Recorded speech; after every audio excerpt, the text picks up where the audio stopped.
And welcome to the Planet X podcast, episode number 16.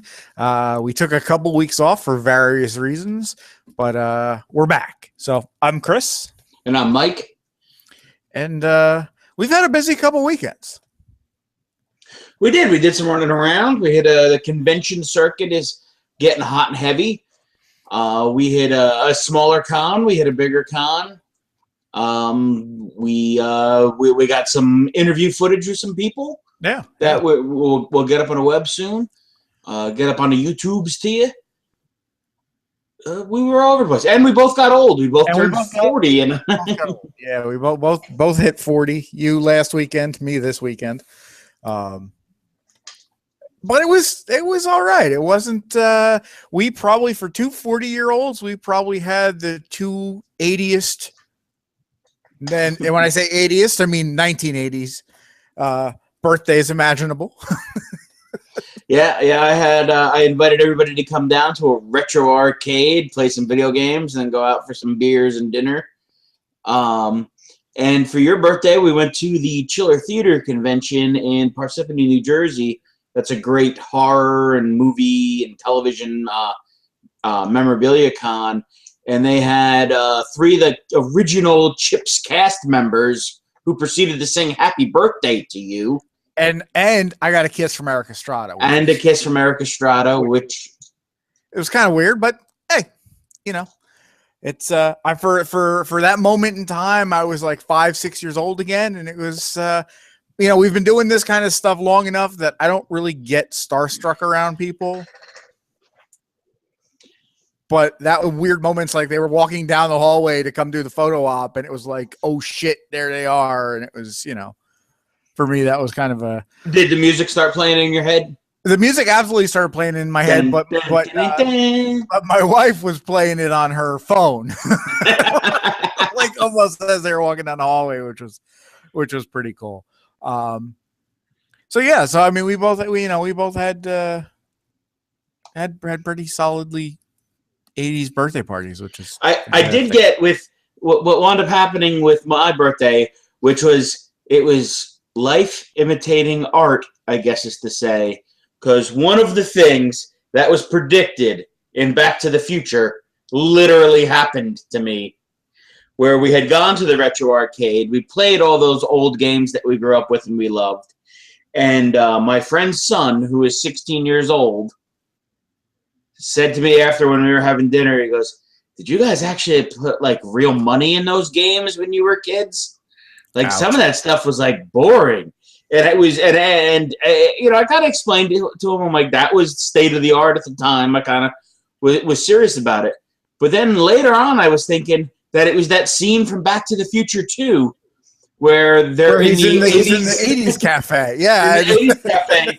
And little Elijah Wood comes over to watch him play the video game. He goes, "Oh, you got to use your hands. It's like a baby's toy." Yeah. I was like, my God. But some of those games that when I was playing, I'm like, oh, they have Double Dragon. And me and my buddy were like, let's play some Double Dragon. And we started playing Double Dragon. We're like, this isn't as cool as it was when we were kids. No, not at all. Not at all. I remember Double Dragon being much more intricate, but at the time it was when you went from having a game where you could just punch a guy or kick a guy, that you could like grab a guy and do a move in that, if you held the thing in different directions, the joystick in different directions, you did something maybe a little bit different. That was that was very innovative back then. Yeah. And I can remember pumping dollars worth of quarters in to continue playing that game to beat it at the end. And this, I'm playing it in one of those places you pay a flat fee, and you just keep playing a game. And I'm like, I'm getting bored with this. I think I only made it like halfway through the second level, and I was like, I'm done. But oh well, that's what happens when you get old. Things tend to not be as cool as we remember them. And Double Dragon is one of those things. Yeah. And then there were games that I've sucked at my whole life that I continued to suck at now. So it was. And it's even worse because you haven't played him in 15 years, in 15, 20 years. I was very disappointed in my Paperboy skills. I used to be awesome at Paperboy for the first 2 levels. Yeah. I haven't played Paperboy in forever. The game I used to play a ton of was Tapper. I did play Tapper. And I did set the high score in Tapper. Nice. When I in one life, I was like, high score, bitches. And then my brother got there late, and he saw Tapper. And my brother, who considered Tapper like the training for him when he was a child to later on become a bartender, he played, and he got the second highest score.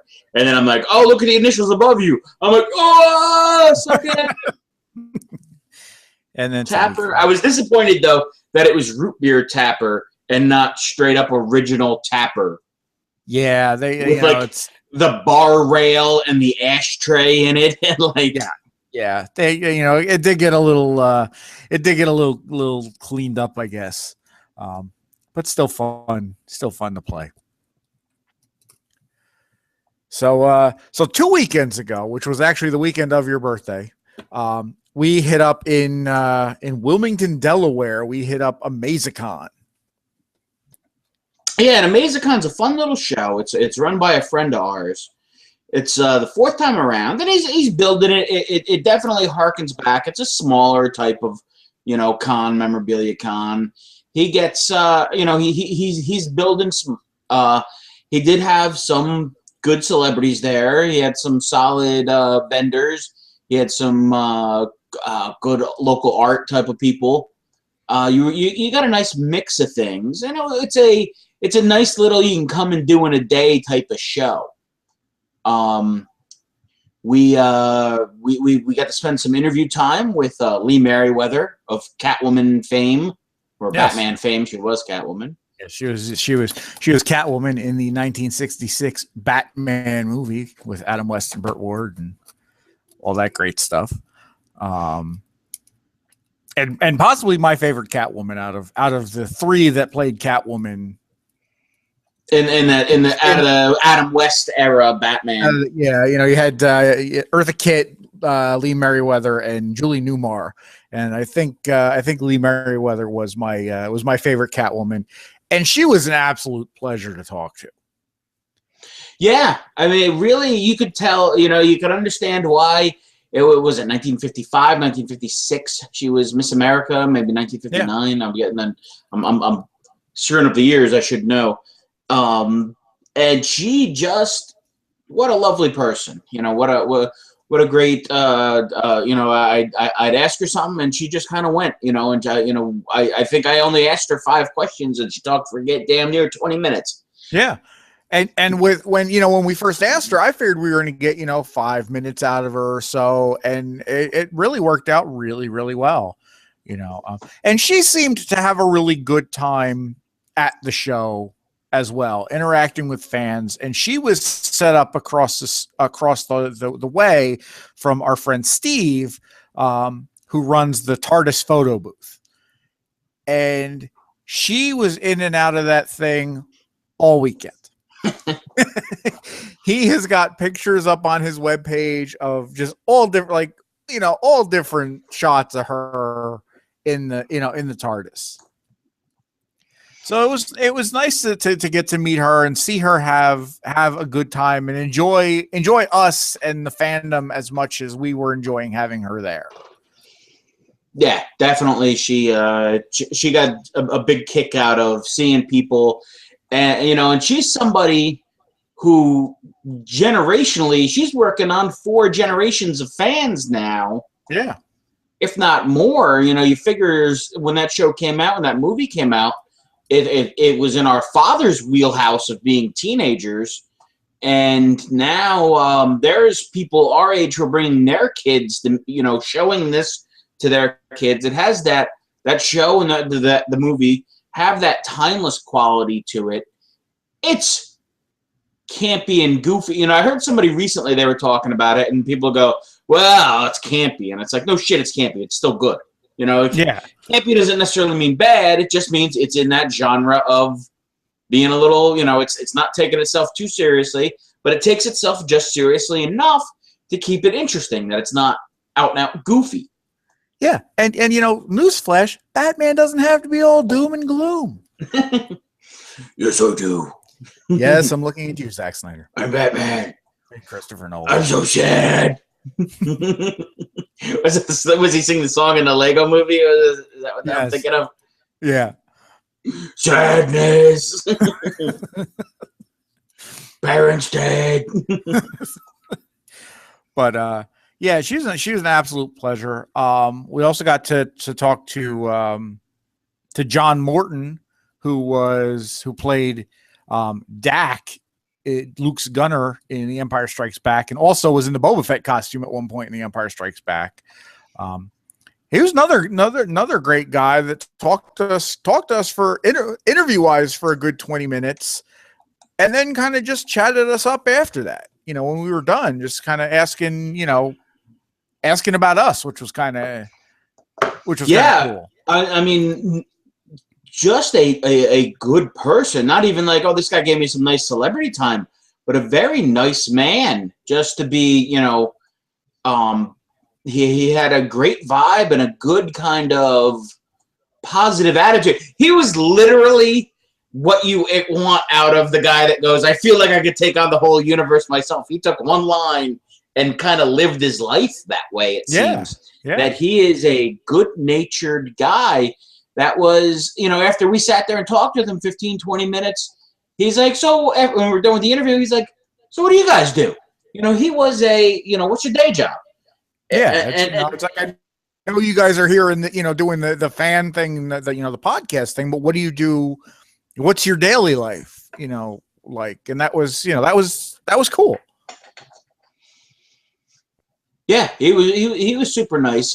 We missed the opportunity with Felix Silla, also of Return of the Jedi, Cousin It from the original Addams Family, and Twiggy from Twiki. That G Twiggy just comes out as much as I fight it. And I even try and stop. I got Gil Gerard yelled at me last year when I said it that way. Twiggy was the model. Twiki was the robot. Yes.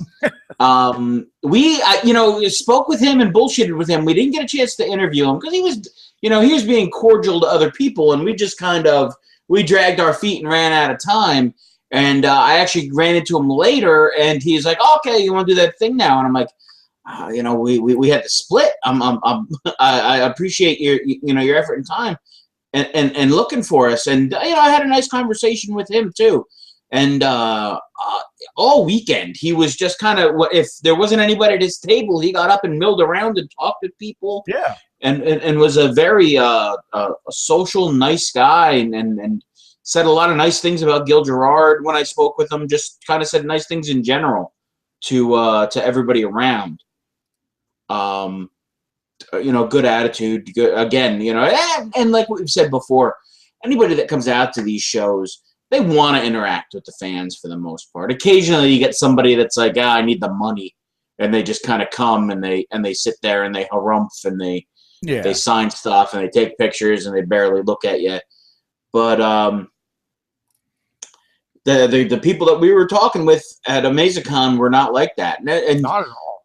And the other fun thing at AmazeCon, they always get a couple of the celebrity vehicles. There's a couple cars that they had out in the parking lot for taking pictures with and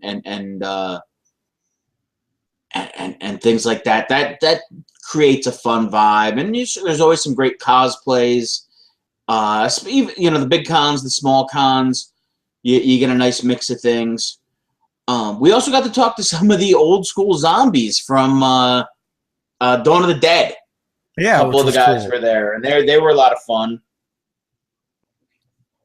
But that's a show, they run that show once a year. And I always tell people, I'm like, go and hit the little shows. Everybody dreams of going to San Diego Comic-Con. But you can have fun someplace 15, 20 minutes, hour away from your house and do it in a day and do it for a lot less than trying to go to some big con that costs you $50, $60 to get in. Yeah. And the big cons, just because they're bigger doesn't necessarily mean they're better. A couple of years ago, I had gone out to, like, I love going to cons, but I had gone out to PAX, which is the PAX East, which is the big video game convention held up in Boston. And at times I was just overwhelmed with the amount of people. It's so much so that it wasn't enjoyable. Yeah. You can definitely get overload of the amount of people and the amount of stuff that's going on. And definitely if you're trying to do this and you have young kids, it's a lot better to go to a smaller show because it's manageable and they can spend time kind of talking with somebody and they can interact, and it's not the cattle call, rush everybody through type of thing that happens at some of these bigger shows. Yeah. That's where we had the opportunity to sit and really chat with, as we said, Lee Merriweather and John Morton, and, a couple other people that were able to, it wasn't crazy enough that it's like, hey, we can't do it. We've got a line of 100 people. So, it's definitely a cool show. Mike and Connie do a great job in putting it on. And it's gotten, every year it's gotten a little better, I think. Yeah. And it's definitely building, and I that show and any small show I always recommend people go to. We did Chiller, and that's a little bit of a bigger show. We did that the following week up in Parsippany, and that show has a different vibe than anything. That's a very New York show, and it's a very New York, North Jersey crowd, and you get a nice collection of different people from different ranges and different things, television, movies. It's less of a comic show, and it's more of music, movies, television. It tends to lean towards horror. Not so much when they do the show in the spring, they do a show every Halloween. That's definitely tends to be more horror. But they had a bunch of big music names this year. They had Alice Cooper, they had Meatloaf, they had Weird Al Yankovic, they had a couple of the Monkees, Peter Tork and Mickey Dolenz. Cherie Curry from the Runaways was there. So you had a nice selection of music people, and then the other celebrities met Rob Schneider. It was one of the first cons he's ever done, and just a nice guy. Looks like he hasn't aged in 20-25 years. Wow. It's one of those things you're like, it's Rob Schneider, and everybody's like, yeah, it's Rob Schneider, but everybody has some Rob Schneider thing that they like. Yeah, he's kind of America's guilty pleasure, I think. Where you're like, all right, I'll give you that. And he's one of those guys I think tends to be. He's a less is more guy. If he's in a movie, like him doing a "You Can Do It" in an Adam Sandler movie gets as good a reaction. Almost gets a better reaction than him doing a full movie. Like that one when he was the cop that had all the animal powers or something. The Animal, yes. Or the Deuce Bigalow movies. The Deuce Bigalow movie. I mean, the Deuce Bigalow movies have their. I know people quote those Deuce Bigalow movies up and down.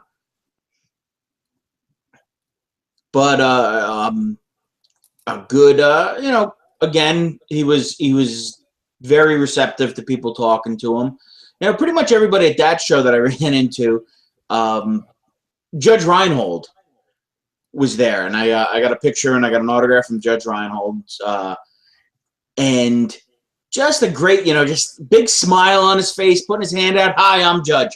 It was exactly what you expect from him, because he had that vibe, and it could be from Fast Times, it could just be from in general, but to him, he feels like the older kid that grew up down the street from you. Like you kind of, Yeah, there's something about him that's very hometownish. There's something that's very, just here's this guy. And You know, I after the guy right after me came up to him and he's like, "Hey, Hamilton!" And you know, Judge Reinhold got a big smile on his face for that. You know, it's fun for stuff like that and that interaction, and he just doesn't sit there and shake his head and like, I'm tired of hearing that. Yeah, he ate up every minute of it. Ted McGinley was another guy that I got to speak with a little bit at Chiller. And Ted McGinley is another one of those guys that you feel like you grew up around because he was just in and around and on so much stuff. Yeah. You know, for guys in our age group, you know, with being Love Boat and Happy Days and Married with Children and Revenge of the Nerds.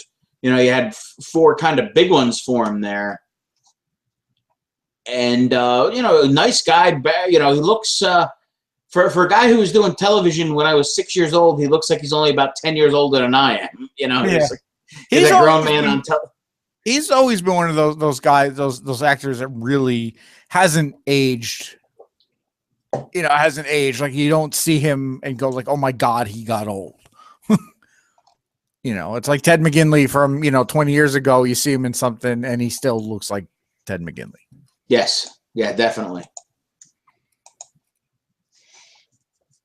I had a really nice conversation with, I'm going to fuck up his name, Josh something or other. He was Atreyu in Neverending Story. Okay. And right off the bat, I was wearing a Labyrinth t-shirt. And he reacted to that right away. And he's like, we were just talking about it. He had been talking about it with somebody else, about Labyrinth and Neverending Story and being those kind of those 80s kids movies, those kind of dark adventures for a kids movie, and kind of how they go hand in hand. And I talked a little bit about David Bowie with them, and just talking about the movie, and talking about getting ready to show, what age do you show kids these movies? Yeah, because it's a kids movie for the most part, but it's definitely a little creepier than your average kids movie. Yeah, but a real nice, personable, cool dude. And then going hand in hand, somebody like that, movie, a guy like right in our age group. Oh, what's funny about him, and I never realized this, he was also the little kid in Battlestar Galactica. They had pictures of him in Battlestar Galactica with that, his pet. I called it, when I was talking to you about it the other day, I called it the Robo-Bear Burble. The Robo-Bear Burble. And our wives were kind of like, what? Yes. But I was so psyched to talk a little bit of Neverending Story with him, and then just to have him, start even talking about Labyrinth with me. I didn't even think to bring up Battlestar Galactica, because that would have been interesting to hear kind of what it was like to be on that as a kid. Yeah.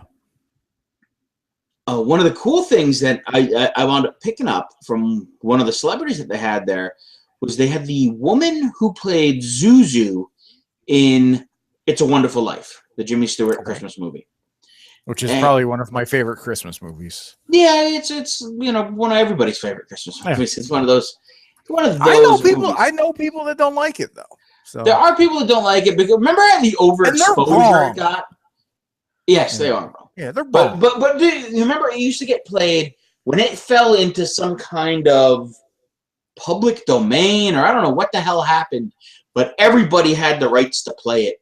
And it was when there was a point in our lives when around Christmas time, it was on all the goddamn time.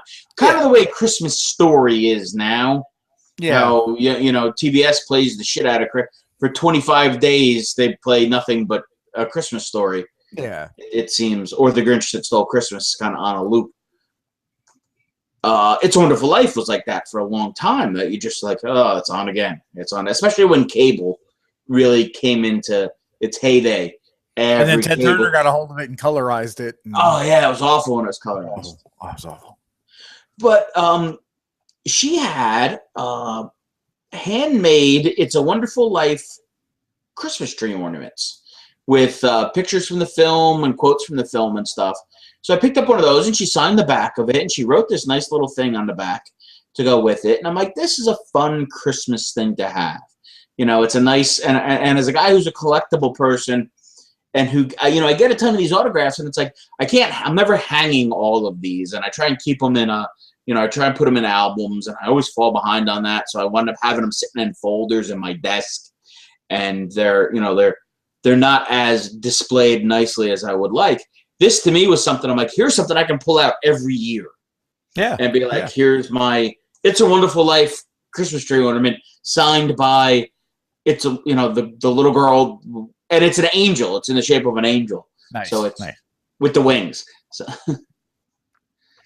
cool. Very appropriate. And these things are always fun because to me it's fun to go out. As a guy who's a collector, it's fun to go out and collect the things and get the things, the signatures, or get the memorabilia that people have there. But I've been collecting old movie posters, so I picked up a bunch of old movie posters, things like that I enjoy.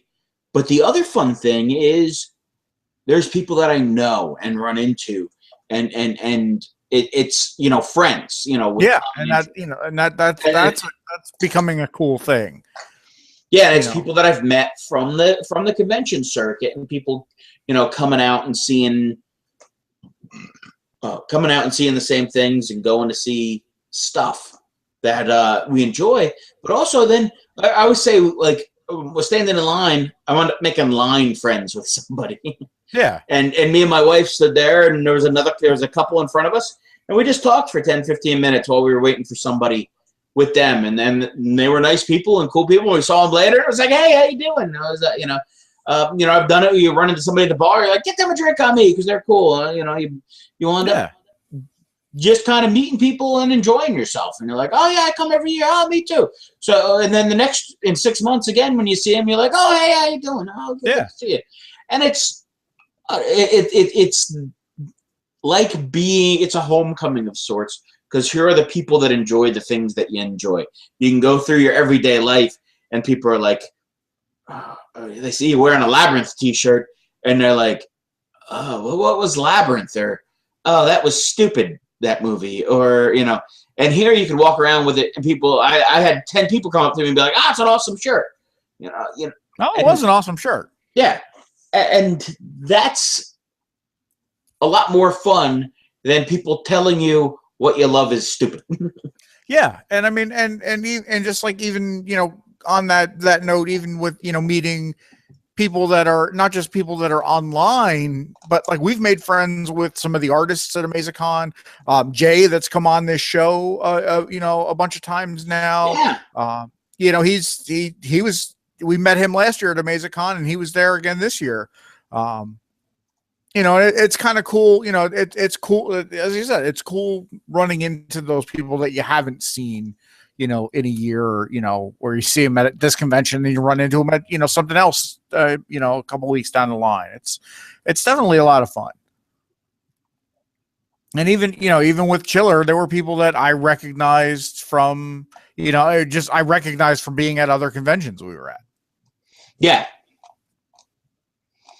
Yeah, you get that. You get people that you just don't necessarily, you just kind of nod to each other because you see each other all the time. Yeah. And it's kind of, I was just thinking of the irony of being like, it's nice to go someplace and have common interests with people, and nobody's telling you that what you like is stupid. And then for me to be saying that on the internet is irony. Yeah. Because if anywhere people are going to tell you what you like is stupid, it's on the internet. Yeah. Yeah. Yeah. But on an upbeat, bringing it back to the upbeat note, we had a fun time. We have some beers, you check some stuff out, you meet some people, you buy some junk, you enjoy yourself, and then you're tired as fuck when you go to work Monday morning because you spent the whole weekend, hanging around. The other, with this weekend and being around people, and seeing it, tying back into what I was saying about the internet, and kind of a positive, a rarely, almost just about universal positive message that I saw on the internet was the love of Prince. Yeah, which was cool to see. Because that was a surprise. I mean, that was one of those things, like, I kind of saw it come through my news feed. I'd gone to lunch on, what was it? I guess Thursday. I guess that all happened on Thursday. And I saw it come through, and I saw that there had been a fatality at Paisley Park. And the immediate thought in my head is, please God, don't let it be Prince. And about 15 minutes later, it came through that it was. But yeah, it was nice. I agree with that. It was nice to kind of see that everybody universally praised him for, it wasn't, oh, he was a weirdo and whatnot. It was all, for the most part, it was all positive. Yeah. And then, to see the way that the world of musicians acted, that he was a guy that was respected on so many different levels and from so many different genres of music. The guy really was a crossover star, on a lot of different things. That Corey Taylor is playing something, Bruce Springsteen's playing something. Corey Taylor opened with Purple Rain the other night. Bruce Springsteen opened in Brooklyn Saturday night, I guess. Saturday, yeah. With Purple Rain. And then just to see that, the people on the internet that are like, because he was respected on so many, as a songwriter, as a guitar player. And I can remember years ago, the New York station, I'm going to forget the call letters. They were K-Rock for a long time. 92.3 here in New York. That was Howard Stern's home base radio station for a long time. And in the 90s, when they switched from a classic rock format to more of an alternative rock format, Howard stayed on and played a bunch of music, after he'd done his show. He's like, and one of the things he played was Prince, because he felt, that Prince kind of didn't get that in some of that rock world, or at least in that corporate rock and roll world of, this is what people are supposed to be listening to. He didn't get that crossover enough that people were like, oh yeah, this guy, did some songs that were nice, hard, heavy rock songs. Yeah. And then it was a love ballad, and then it was a pop song, and then it was a little bit of everything. There's very little, nobody can really claim him. It's, a lot like what we were talking about with Bowie a few months ago, that he just did so much that was different and played to his own tune, literally, that he was a bit of an enigma. He didn't fit in anywhere, but a little bit of him fit in everywhere.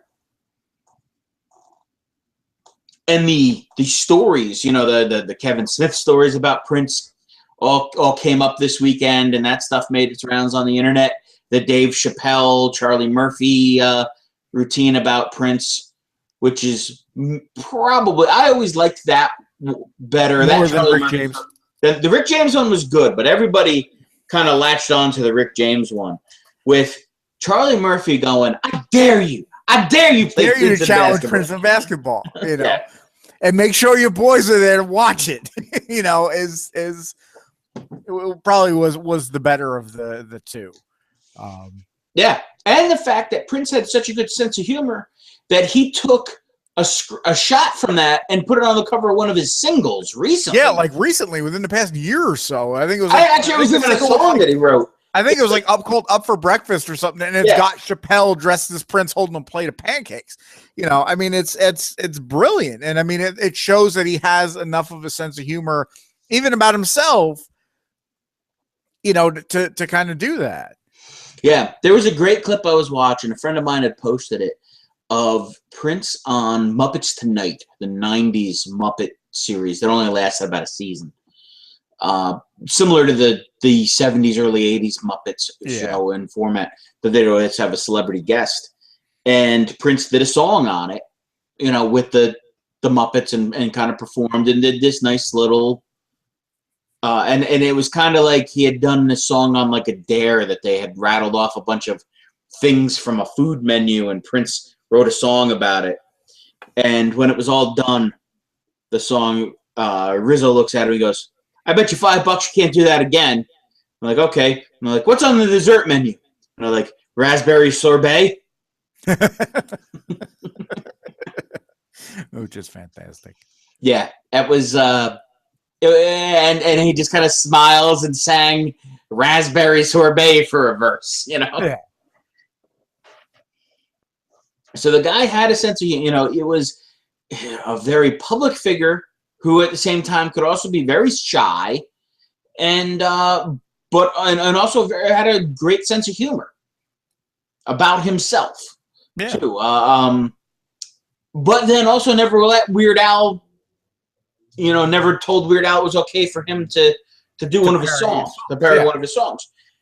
And one of the great things about Weird Al is he did write some Prince parodies that he would perform live, but never recorded them because he always respected a musician's feelings about things. Yeah.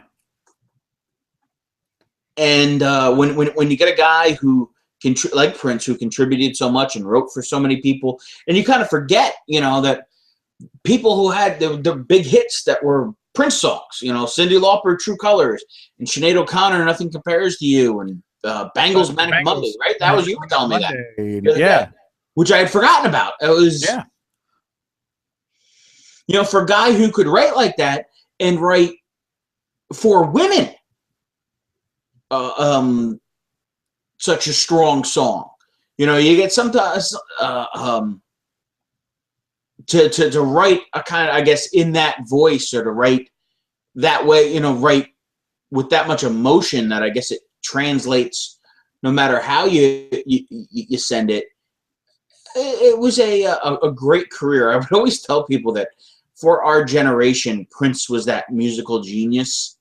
He was Jimi Hendrix. He was the guy who took it to a different level.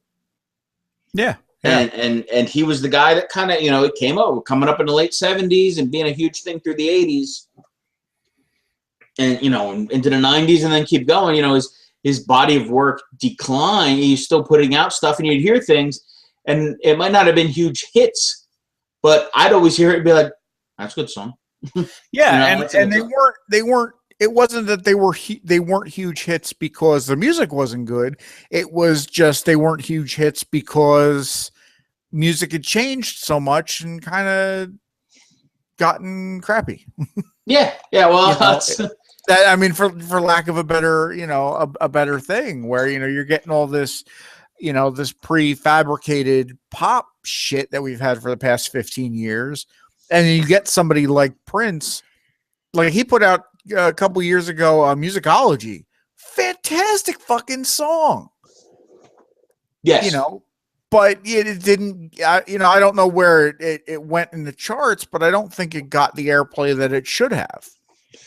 Well, again, too, I think because of the way they want to subdivide everything and be like, oh, it has to be on it's R&B charts, or it's the rock charts, or it's the pop charts, or it's, so they want to pigeonhole it somewhere that they don't know how to sell, they want to sell it to a certain group of people instead of just letting it get out there. Yeah. Yeah. The amazing thing is we're probably going to have new Prince material for the rest of our lives. Yes. Because he pretty much wrote and recorded something every day. There's stuff locked in vaults at Paisley Park that has never seen the light of day. Mm. So, like Tupac that puts out an album, every couple of years. Prince could probably put out an album every day. and after being dead, with the amount of music he's recorded. So that was, I mean, that was a pretty, as far as musically goes, that was a pretty big loss, and I'm kind of done with 2016 taking people from us because fuck, it's only April. Yeah. You know, I don't know what 2016 has against the 80s, but you know, it kind of started in December when we lost Han Solo. And has gone down, has gone from there. That's just a story. It wasn't easy for us, but it was just a story. It's real to me, damn it.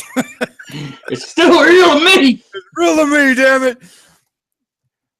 But yeah, I mean that was kind of a shock, and I think what upset me the most about it was how, after it happened, all the tabloid news shows were like immediately like, "Oh, he overdosed."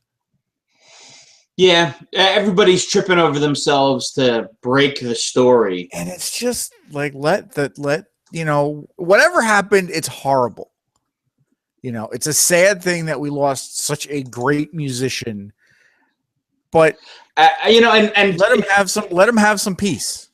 It goes back to, you know, you look at the Elton John song "Candle in the Wind," you know, and it's he one of the lines is there in there is that one of the things that the news harped on was Marilyn was found in the nude.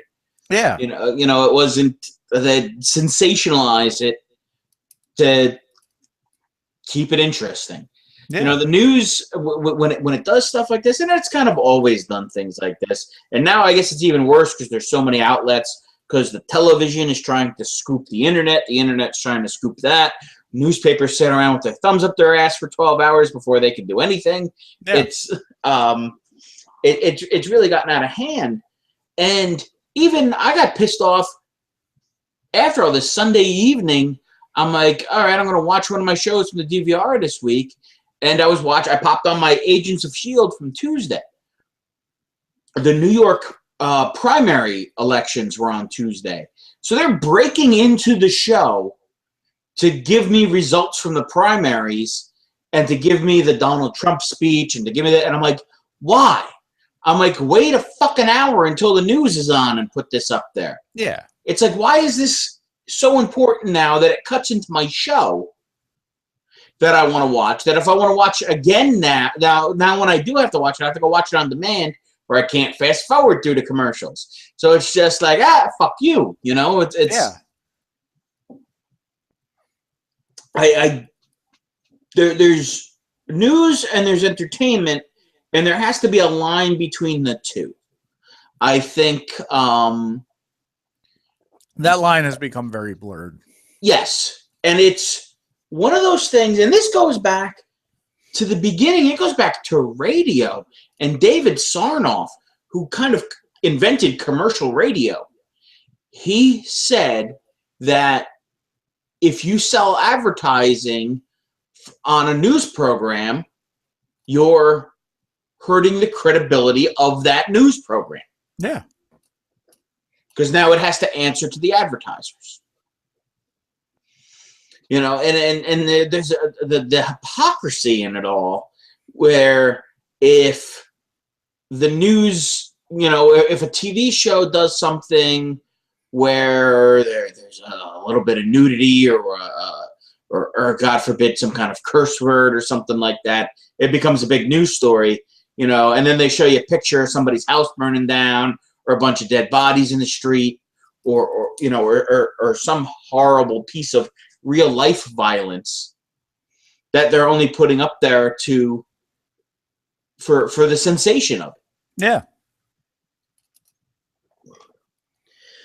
I find myself at times, I enjoy when I'm getting ready for work, putting on the local news or just the news in general, just to kind of find out what's going on in the world. If anything happened while I was sleeping, if the zombie apocalypse started or the moon exploded or anything like that, if I'm going to go back to bed or not, you know, one of those. Yeah. You know, if it's like zombies, it's like, all right, I'm going to load the gun and go back to bed. You know, listen for scraping at the doors. Lock the doors and, you know. Yeah. Get out the hatchet, and you're good. Yeah, you know? good things like that. But I sometimes I just get sick of the news. I'm like, it's the same thing, and even the news isn't news anymore. It really isn't. It's, you know, they try and be, you know, it's opinion, or it's sensationalism, or it's tabloid journalism.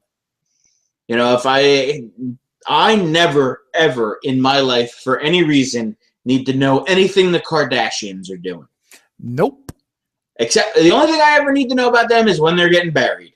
You know, I just don't, you know, I don't care. And it's like you're wasting time. You know, that's entertainment. And now when I'm trying to get information about the world, you're force feeding me a gossip column. I don't care. I don't care what Kanye had for breakfast. It's like, I want to know, you know, did North Korea, you know, build a bomb? You know, that's. Yeah, I'm thinking today after work, I turned on TV and it was the news. And, you know, there's wars going on and they're talking about Beyonce's new album. And if this song means she's breaking up with Jay-Z. And I'm like,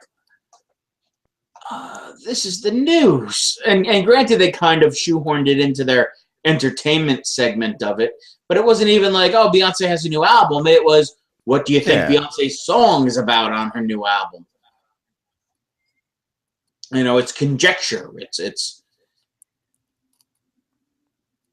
wasting my goddamn time. It really is. And then I go back and I'm like watching some old cartoons or something like that instead of watching the news. Yeah.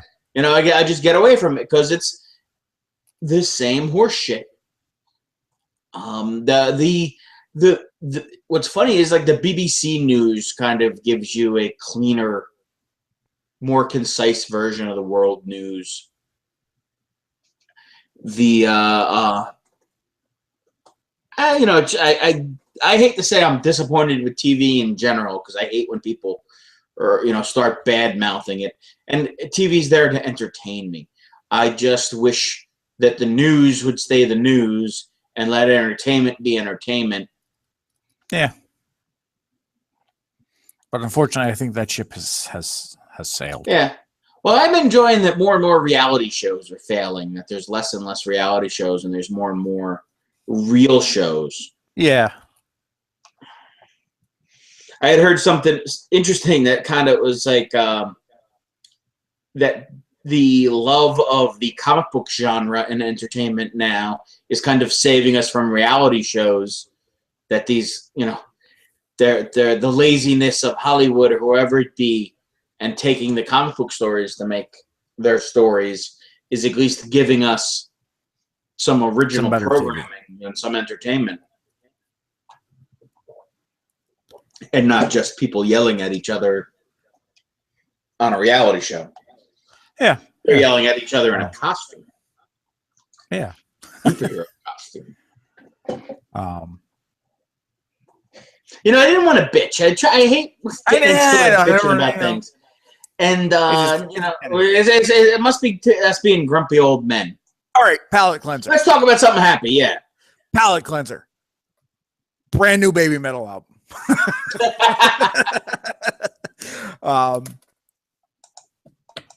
Fucking brilliant. If you don't know Baby Metal, I highly recommend you at least checking them out on YouTube. They're not for everybody. They're very, I would say they're, you know, as far as the metal community, they might be a little polarizing. Because either you love them or you hate them. But I love the new record. It's fun. It's not a bad song on it. And it's just something different. Yeah, I saw. I caught the new single. I saw that they were on Colbert. I saw that the album's around. And again, you know, it's quirky. It's a niche. It's something different. I like it just because if it gets publicity and it gets younger people listening to music, it gets, you know, especially metal music. And you know, it's a little bit of a gimmick, but I think it's a gimmick that's going to kind of stick now. It's like after the first album a couple years back, I figured like, all right, it was kind of a one and done thing. But they really gained some steam and have gained some, you know, some props in the actual metal musician community. You know, like the actual like metal bands are going on tour with them and enjoying them. And the actual band, the musicians in the band are really good. You know, yeah. Now, are those guys? Do those guys do the writing for it, or is the writing still tied to whatever that corporate entity is? That I don't know. I don't know if it's still, you know, the J-pop machine of cranking out these, you know, these poppy Japanese hits. But it's almost at a point where it's good. So to me, it doesn't really matter if it's being put out by a machine or not. Yeah. You know, and it's just fun. It's something different. They're playing in Philadelphia in a couple weeks. I may go see them. Just, I may go with you. Yeah, I think it'd be a fun show. Yeah, and they are one of those groups though that like they're just metalheads that are just like, oh, this is garbage and blah blah blah blah. Mm-hmm. But I think it's fun, and it's, you know, it makes me happy. Yeah, and that's kind of what music can do, and should do. Like Pandora kind of has that kind of tug at your heartstring commercial now about music, and as much as people can badmouth some band for this or that, you know, Nickelback haters, I'm looking at you. I saw a thing recently. It was, you know, somebody scientifically proves why people hate Nickelback, and I'm like, well, because the internet told them to. Yeah. But one of the, you know, I heard a thing. Somebody said one time, trying to argue what the best band is like trying to argue what the best color is. Yeah. You know, you like what you like. And that's the school I fall into, because both of us are really like that with music, where, you know, one minute we're listening to baby metal, the next minute we're listening to, you know, Johnny Cash, and followed up by, you know, Beethoven. It's, you know, it's. Well, that was at my hotel room this past weekend. Yeah. When I kind of flipped on my iTunes and put it on random, you're like, this has got to be your iTunes, because this can't possibly, no Pandora's, that channel is this random. No Pandora station is this random. But this actually kind of ties back into what we were talking a little bit ago about Prince, and that was that the reason that you had opened up your iTunes. Oh, yes. This is a good thing we can wrap up on this, because was our wives had never heard Bat Dance before. Yeah, Bat Dance. I on Thursday night, when after Prince had passed, MTV was actually playing music. They preempted, you know, I'm a teen baby mama, and, you know, 75 and whatever, and just played Prince videos like till probably midnight, and then they turned back at the regular crap programming. But the Bat Dance video came on, and Mary was like, what is this? What is this from? And I'm like, this is Bat Dance. You haven't ever heard Bat Dance? She's like, no. And I messaged you. I'm like, I have failed as a husband. Because it's like, how have we been married for almost 11 years and you've never heard Bat Dance? Yeah, I was, and you know, and I was trying to explain. I'm like, oh, it's from the Batman soundtrack. They're like, was it in the movie? I'm like, not really. It was just a single that they released to tie into the movie, because he did the music for the movie. With Danny Elfman did the score and Prince did the music. And Bat Dance was one of those things. It's like 9 minutes long or something like that. It's 9 minutes long. It's really not even Prince singing. It's just clips from the movie. just kind of edited in and mixed around and whatnot. For those of you that don't know what Bad Dance is, well, all 5 of you. But it's something fun. Bad Dance comes on and I get happy.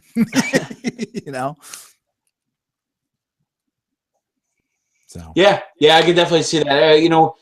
And one of the this is a little different, but again, to tie into a different movie and one of the Prince songs. And I don't remember if he wrote the song and then the movie came out and they used it for it, or vice versa, or if he actually was commissioned to do the song for the movie. But a Prince song that will always make me happy is Delirious. Yes. That they used in the John Candy movie, Delirious. Yes. And I don't know if it was written for that or not. Doesn't matter. It doesn't matter. Song. But it's just one of those. Song. Yeah. And I could just be driving someplace and hear that song, and I'm happy. There's songs that do that. There's music that do that. It brings you back to a point. It puts you somewhere in your head, a good point, a happy point, a sad point. You remember somebody you haven't thought about for a while. You remember somebody who might be gone. It's a time machine. Yeah, absolutely. And it's a time machine for your memories, and it takes you places. And Prince was one of those guys that stamped a lot of our memories with his music. And there's a lot of things there that I have thought about for a long time that got drummed up.